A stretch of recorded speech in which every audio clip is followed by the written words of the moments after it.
Mi ha svegliato, è stata una bomba, ma una bomba di quelle micidiali. Si è sfiorata la tragedia al camping Alleghe di Masarè, nel Bellunese. È una mattina come un'altra in campeggio quando attorno alle 7:45 un boato scuote la valle del Cordevole.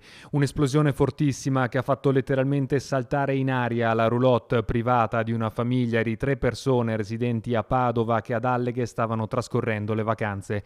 Piovono vetri e pezzi di lamiera in tutte le direzioni. L'onda d'urto sradica le porte delle roulotte adiacenti e rompe i vetri dei bungalow e delle auto. Sotto le macerie ci sono una donna di 67 anni e la figlia di 39. Miracolato il padre che al momento dello scoppio si era casualmente recato alla toilette.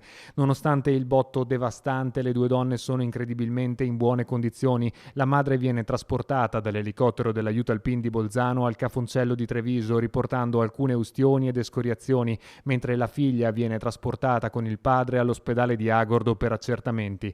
Il racconto nelle parole di una signora che si trovava nella piazzola adiacente. Un forte boato e siamo usciti, abbiamo visto questo disastro e c'era sotto la signora e la figlia e abbiamo estratto la figlia e la mamma. Voi proprio subito li avete estratti? Subito sì, perché bisognava tirarle fuori. Le cause dell'esplosione sono al vaglio dei tecnici dei vigili del fuoco, anche se tutto farebbe propendere per una fuga di gas all'interno del caravan.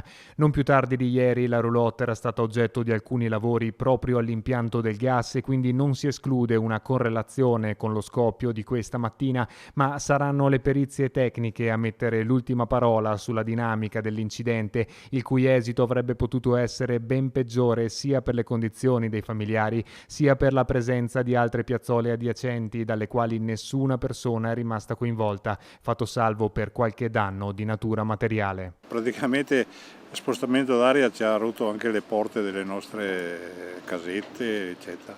L'importante è che stiano bene loro, perché è la cosa più importante. Dopo i danni materiali, quelli si riparano.